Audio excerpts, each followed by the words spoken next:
Hey guys, welcome back to the channel. Just rolled into the Wombat State Forest near Trentham in the Central Highlands in Victoria. Got a couple of days bush camping here ahead of us. I'm going to give the iTech World 300 watt solar blanket kit a bit of a workout during this episode, so stay tuned.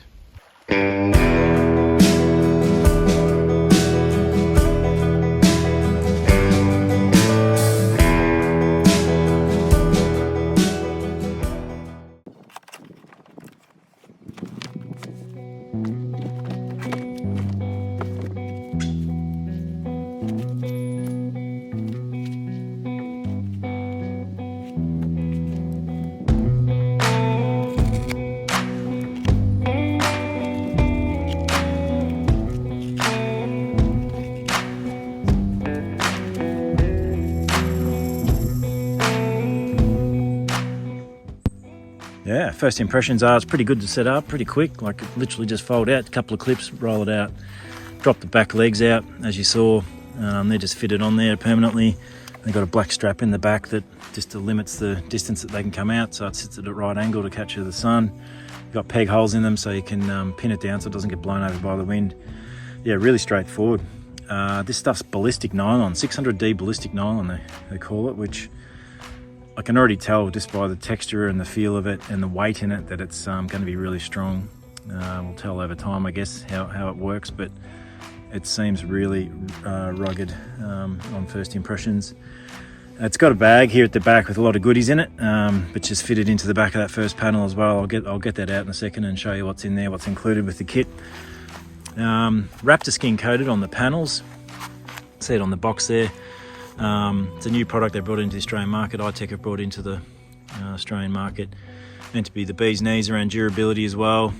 Scratch resistant, break resistant and everything on the front of the panels. I don't know if you can see it with the camera angle, but it's it feels really strong. So yeah, that's good as well.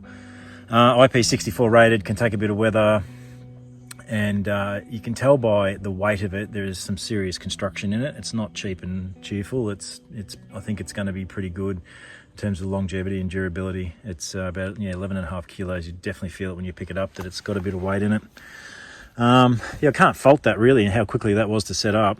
But I guess the test of the product is how many amps it can throw into my battery. Unfortunately, I've got not the greatest conditions to be measuring ampage today, so I will I'll get it all set up and see what it can put into the battery on an overcast day, and then forecast is saying we're going to get a bit of sunshine and in the next 24 hours, so I'll have it ready to go, and then I'll test her out with the sun shining on her as well and put it in full sun and see what it can do. It's rated to 16 amps. We'll see if we can get there.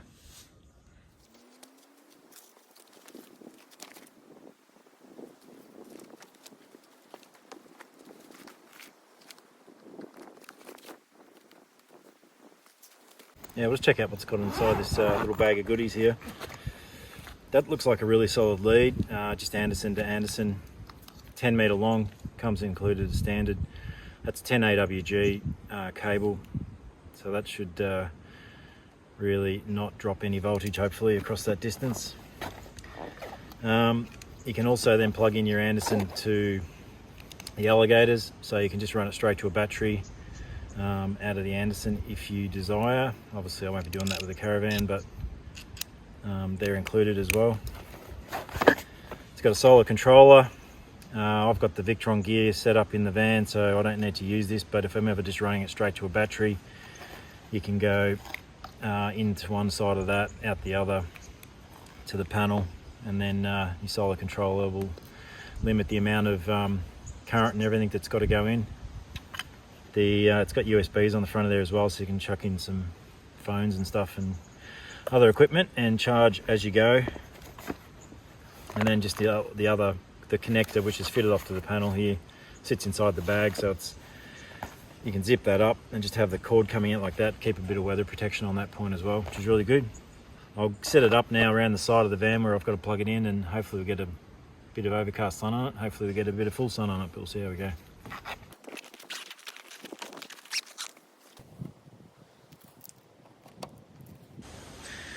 Yeah, so I've just got the access point, the inlet for the solar on the rear of the van there, and that just comes up through the floor and into my panel, which I'll show you in a sec. And obviously I'll plug that into the solar panel in a minute.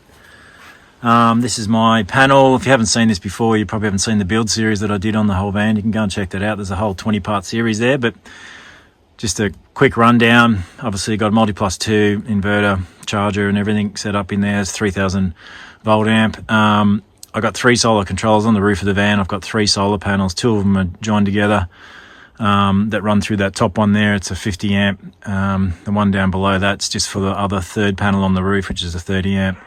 And then I've got this one down here, so it's dedicated 30 amp for the solar blanket.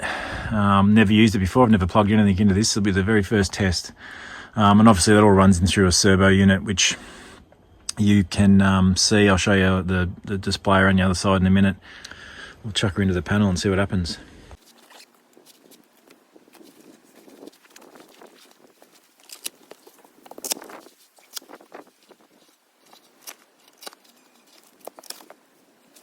Yeah, I'm sure I'll get better at setting up that panel each time. A bit uncoordinated on the first couple of attempts, but once I figure out how it folds and everything, I'm sure I'll get there in the end. So yeah, just the Anderson in the caravan. Plugging in there.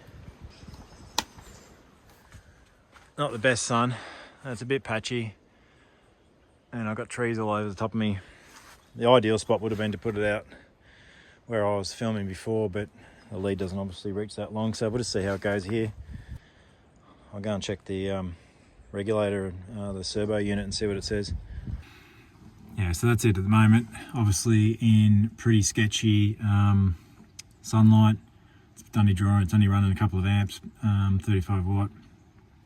It's pushing up to 3 amps there. I'll wait until she gets in full sun before we give it a real test. Hopefully we can get it up to 16.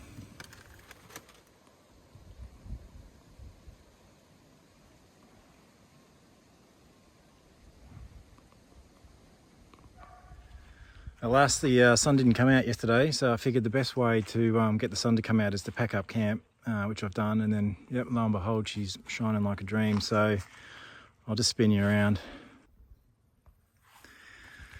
There she is, sitting in full sun. So we'll just check the output on the panel and see how it's looking. I'll chuck it up on screen. Yeah, it looks like it's hitting 15.5 amps, peaking. Getting pretty close to 16. Could be just the orientation of the panel not being facing directly at the sun, or the angle of it slightly. But that's pretty good. It's consistently holding at about 15.5 amps. So yeah, rated at 16. I reckon it'd get there. Warm it up a bit, have it orientated in the right spot, and you get that extra half an amp for sure. It's looking pretty good. Yeah, we'll call it a day on that. I'll see how the panel goes over the next couple of years of use, and how well it holds together. I might do another review in a couple of years to see if it's stood up to the test of time. But yeah, thanks for dialing in. I'll catch you again on the rerun. Cheers.